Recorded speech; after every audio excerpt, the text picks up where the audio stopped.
Good news mga idol! Makakalaro nga ang ating pambato na si Kai Sotto, Koshigaya Alpas versus Yokohama B Corsairs. First fight dito si Kai Sotto. Opening mark ng first quarter, si Kai Sotto ang unang makakapagtala ng puntos. Black na si Kai dito pero nagawa pa rin niyang makapuntos. Galing sa two-handed slam dunk.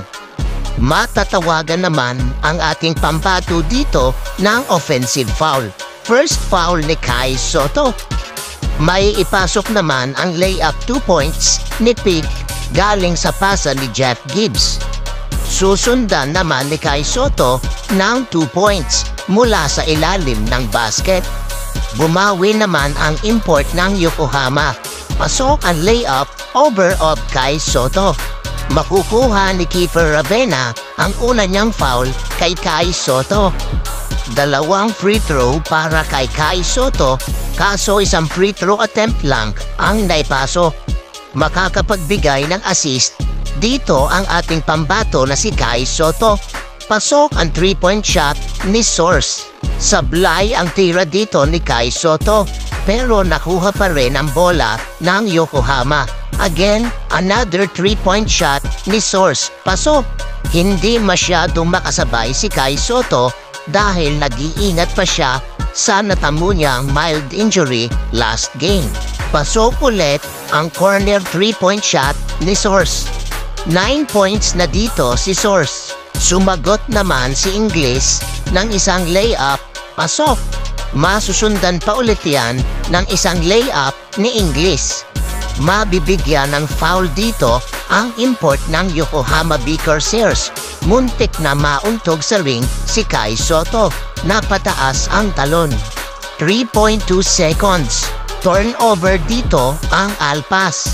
Wala nang isang segundo mula sa inbound ni Kiefer Ravena.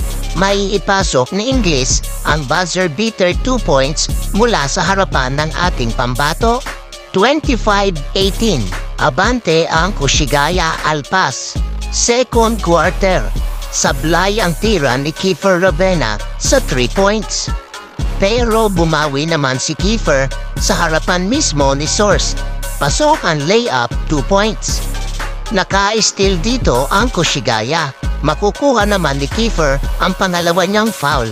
Nasiko pa si Kiefer sa pool sa mukha. Masusundan pa ulit ni Kiefer Ravena ng isang foul. 3 fouls na si Kiefer kaya diretso na muna siya sa bench. May ipasok naman ng import ng Koshigaya na si Source ang last shot 3 points. Abante pa rin ang Koshigaya Alpas 47-34. Third quarter. Naka-steal dito si Jeff Gibbs.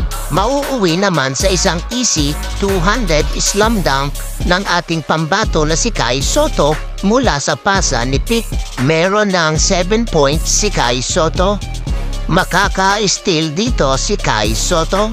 Maiitala naman ng ating pambato pangalawang foul. Matatamaan pa ng siko ni Ingles ang mukha ni Kai Sotto.